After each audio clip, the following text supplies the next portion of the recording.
Hola, como parte del seminario sobre enfermedades, hablaremos sobre el síndrome de Down. El síndrome de Down es la cromosomopatía más común en el ser humano con una frecuencia de 1 en 650 recién nacidos vivos. Esta variación del genoma, en la que una persona tiene una copia extra del cromosoma 21 en la mayoría de los casos, da origen a una serie de características físicas y cognitivas distintivas.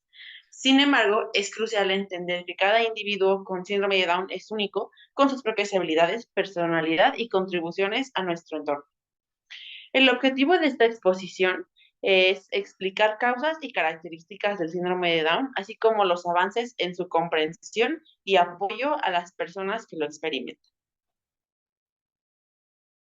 El síndrome de Down fue descrito por John Landon Down en 1866 y dentro de su propuesta de clasificación de pacientes con discapacidad intelectual graves con una alteración cromosómica en 1959, cuando les describieron 5 acrocéntrico pequeño en el cromosoma extra. Los autores propusieron que el origen de este cromosoma extra se debía a que probablemente a una falla de distribución, que por lo tanto esta era la razón por la que la frecuencia del padecimiento aumentaba con la edad materna.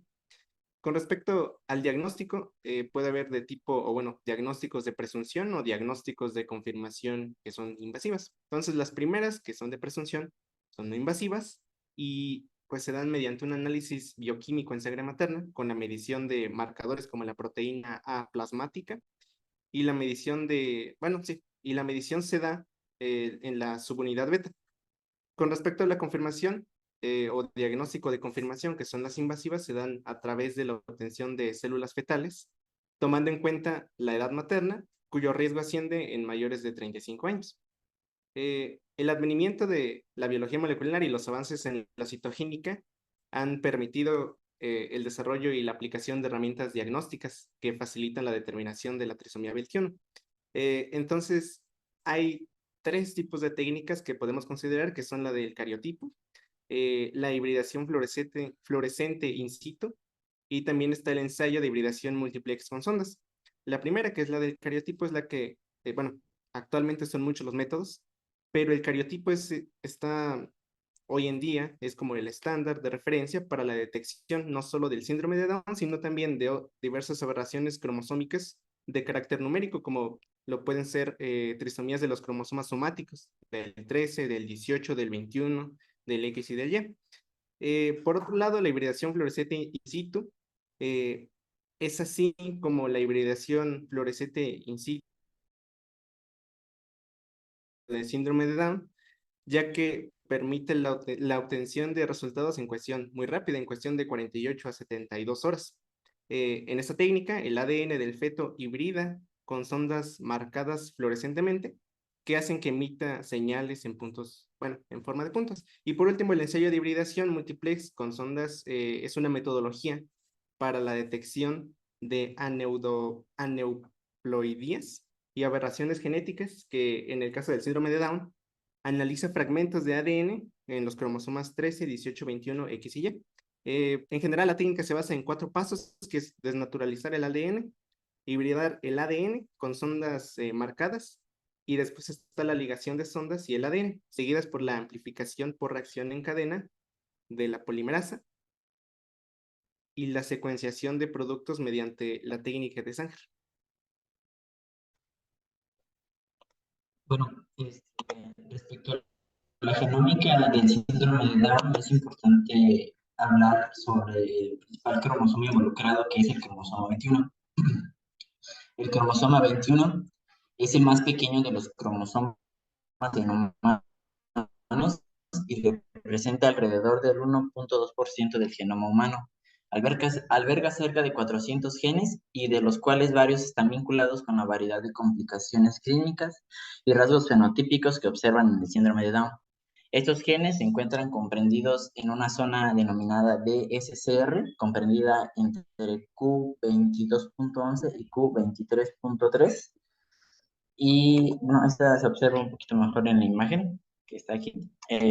Y bueno, ahora les voy a hablar sobre un poquito sobre los genes que se involucran en el fenotipo del síndrome de Down. El gen APP, es el nombre abreviado, que es la proteína precursora amiloidea, y en su función en estado nativo es codificar un receptor de la superficie celular y para una proteína precursora transmembranal que es escindida para formar diversos péptidos en la activación transcripcional y función antimicrobiana.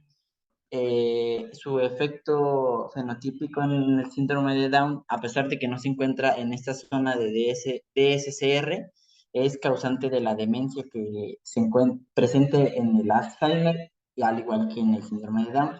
Y esta demencia, pues, producto de la acumulación en el cerebro de péptidos derivados de la proteína precursora.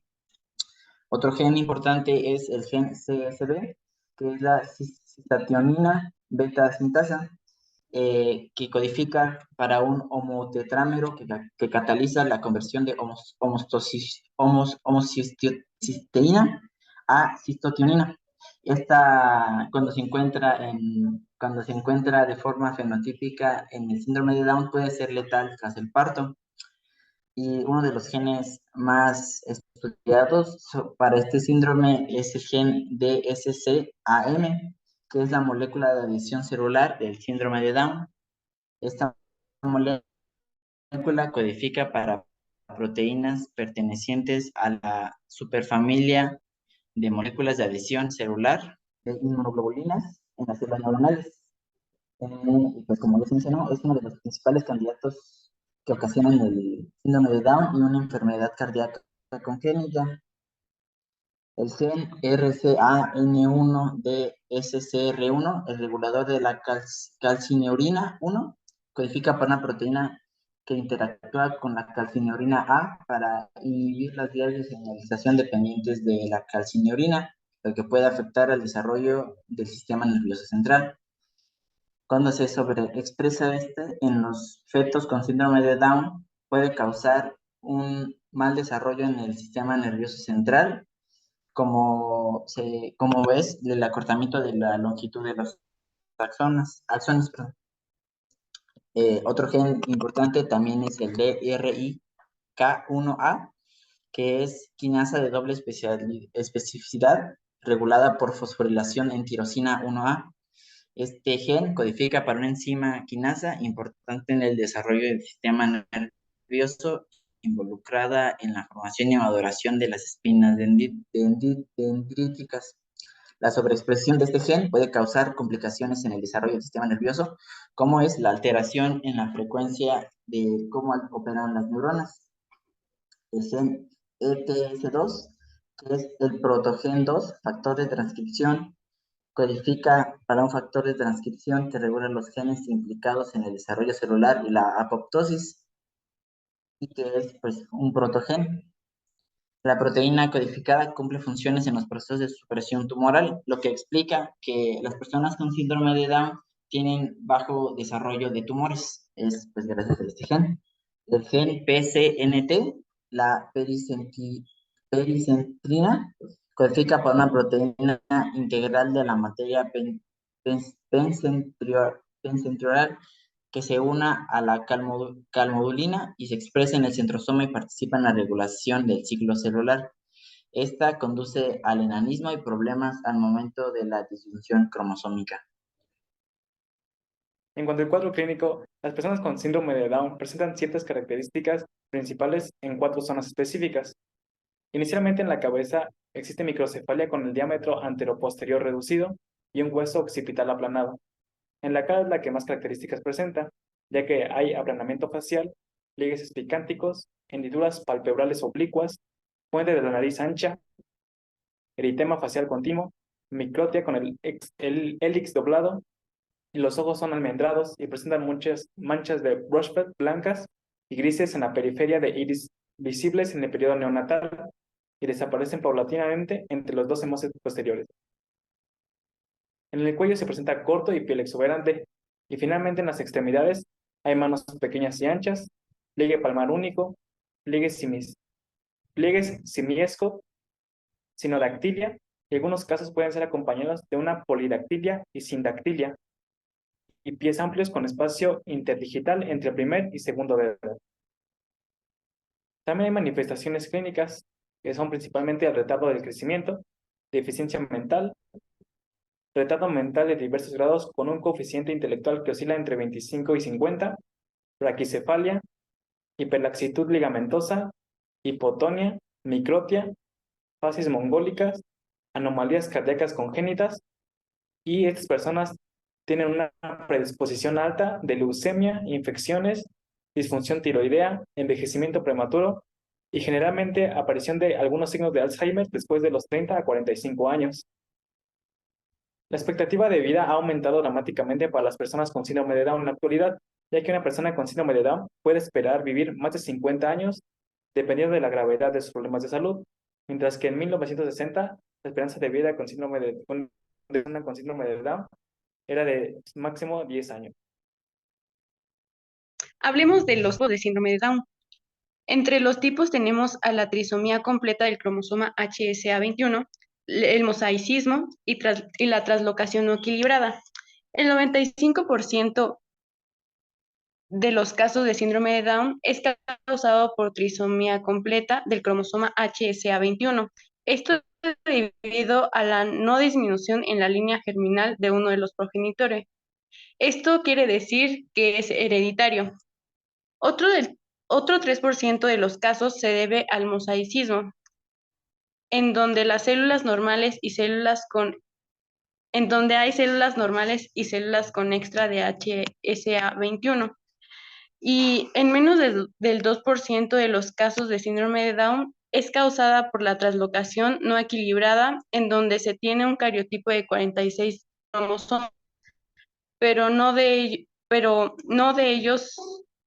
ellos contiene el cromosómico extra de HSA21. Usualmente el cromosoma es el número 14. En particular, las manifestaciones debidas al mosaicismo van del fenotipo de una persona con trisomía que pasaría desapercibido y sin alguna alteración. Esto en varios casos provoca la dificultad del diagnóstico del síndrome de Down.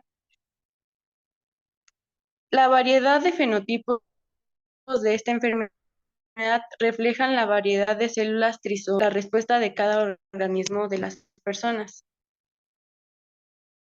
Tratamiento y rehabilitaciones.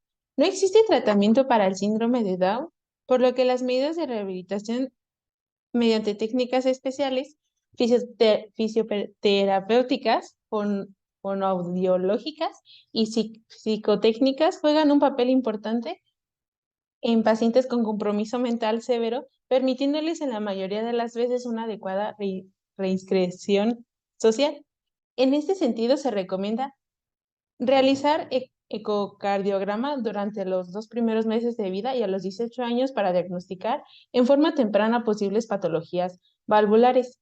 Realizar un examen oftalmológico para el diagnóstico temprano de miopatía y cataratas en el primer año de vida y luego cada 2 años. Realizar revisiones médicas gastrointestinales y una dieta rica en fibra para evitar el estreñimiento y el sobrepeso. Realizar estudios de la función tiroidea cada medio año en los más pequeños y después anualmente. Realizar estudios radiológicos rutinarios que permitan contrarrestar un funcionamiento óptimo de la articulación atlantoaxoidea. Realizar ecografías pélvicas y examen de los genitales externos, así como la mamografía en mayores de 40 años. Apoyar la fonoaudiología y fisioterapia en pedagogía especial para el perfeccionamiento del lenguaje y cuidado personal brindado para un ambiente enriquecedor y estimulante. El síndrome de Down, como ya se mencionó, es una condición genética causada por la presencia de una copia extra del cromosoma 21. Este desequilibrio cromosómico tiene implicaciones en el desarrollo físico y cognitivo de las personas afectadas. Dado que se desconoce su causa, el síndrome de Down no se puede prevenir. Sin embargo, existen programas de atención temprana y estimulación cognitiva que mejoran notablemente las habilidades de los niños con síndrome de Down. En cuanto a la genética molecular, han permitido identificar con mayor precisión las alteraciones genéticas responsables del síndrome de Down. Además, se ha avanzado en la comprensión de cómo estas alteraciones afectan en el desarrollo neuronal y en las funciones cognitivas de la persona afectada. A nivel clínico, se han desarrollado intervenciones tempranas y terapias específicas para abandonar las necesidades médicas y educativas de las personas con síndrome, mejorando así su calidad de vida. Los progresos de investigación acerca del síndrome continúan buscando una comprensión más completa donde involucren factores genéticos bien definidos como una variabilidad significativa en las manifestaciones clínicas. Es importante también ver más allá de una perspectiva científica, porque es hiperactivo reconocer la singularidad de cada individuo que es afectado por esta enfermedad. La inclusión, la aceptación son fundamentos para que estas personas tengan una mejor calidad de vida y puedan contribuir plenamente a la sociedad.